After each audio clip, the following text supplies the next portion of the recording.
AJNA. The command is located in the center of your forehead. It's the ability to see and predict things that are not seen in the physical realm. SANSKRIT. The seat of intuition. Your third eye allows you to be perceived beyond wisdom, and this entails that you have the wisdom and higher consciousness. A healing stone you can try to open up the third eye chakra is, of course, the amethyst or a violet tourmaline. When your third eye chakra is open, you find peace, spiritual growth, and increased intuition. It represents magic. A yoga meditation position is child pose. When you know it's being active, you need to pay attention to your dreams. When you realize your third eye has been opened, you have to pay close attention to your dreams. Some essential oils that help you balance out your third eye are frankincense, juniper, and rosemary. Some positive affirmations you can say for your third eye chakra is, I am aligned with my highest and most authentic self. I can manifest my vision. I trust and follow my intuition. My mind is free of resistance and open to all possibilities. I hope you're having a great summer so far. Continue to educate yourself and stay dangerous. Peace, love, and happiness. I'm out.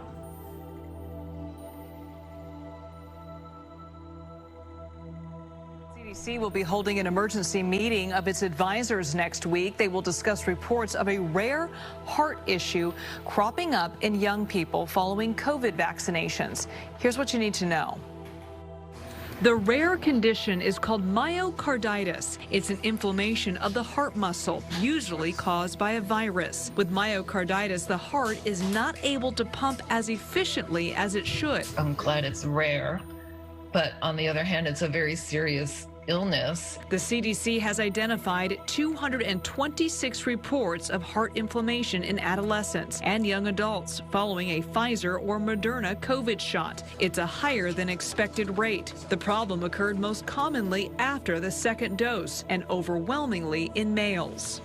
Given the dangers posed by the pandemic, the FDA authorized these vaccines for emergency use. They were rigorously tested, but they're not yet approved. I think we really need more data. Dr. Rita Redberg is a cardiologist at UCSF. She says in 50% of patients, the condition goes away. In the other 50%, the heart muscle does not completely heal. It's very hard for us to predict who will and who won't recover. Of the known outcomes in cases involving kids, 81% fully recovered, 15 are still hospitalized, and 3 remain in the ICU. How many children are going to die from COVID if we don't vaccinate them? Stanford doctor Yvonne Maldonado is on the CDC advisory panel. Until more is known, she has this advice for parents. If parents are concerned, they should talk to their pediatric provider, because all of this information is being given through the American Academy of Pediatrics to the 67,000 pediatricians around the country. Well, experts say children are less likely to contract COVID, and it's rare for them to become seriously ill. But it's important to note about 300 have died from the disease. So far, 9 million doses of the COVID vaccine have been administered to children.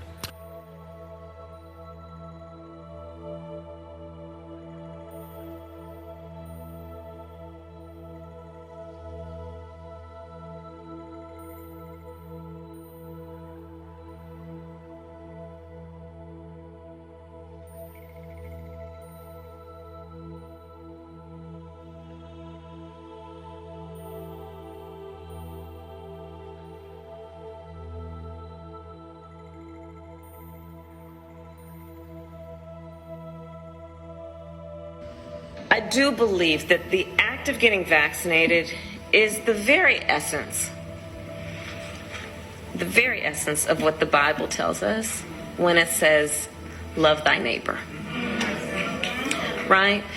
Because what we know is one can ask, well, who is one's neighbor? Is it the person who lives to my left, lives to my right? I know them, may borrow a cup of sugar, right? But what we know it means when we talk about love thy neighbor is that, yes, it may be the person next door, and it may be the man on the side of the road, and it may be a perfect stranger. And in the face of that stranger, you see a friend. That's what this is about. And so by getting vaccinated, you are loving your neighbor. We have gold. We have one of the largest gold mines in the Caribbean. So, and they let the world, nobody's saying anything about our gold. And who do you think is in charge of our gold right now? The contract. Tony Rada. Hillary Clinton's brother. He's got a 26 years contract. And then also Haiti we used to produce our own rice. We didn't have to buy rice overseas. Bill Clinton destroyed our rice so his brother can sell the rice from Arkansas. And the other is the reconstruction of Haiti. He was a major force in Haiti. What happened? So first of all, we have to go back when we look at Bill Clinton and his relationship in Haiti when he was president. One of the worst things that he's done that's still hurting Haiti now, especially in the wake of these disasters that keep happening to Haiti, is this policy where he took the excess rice from Arkansas, where he's from, and dumped it in Haiti and used our tax dollars to subsidize it.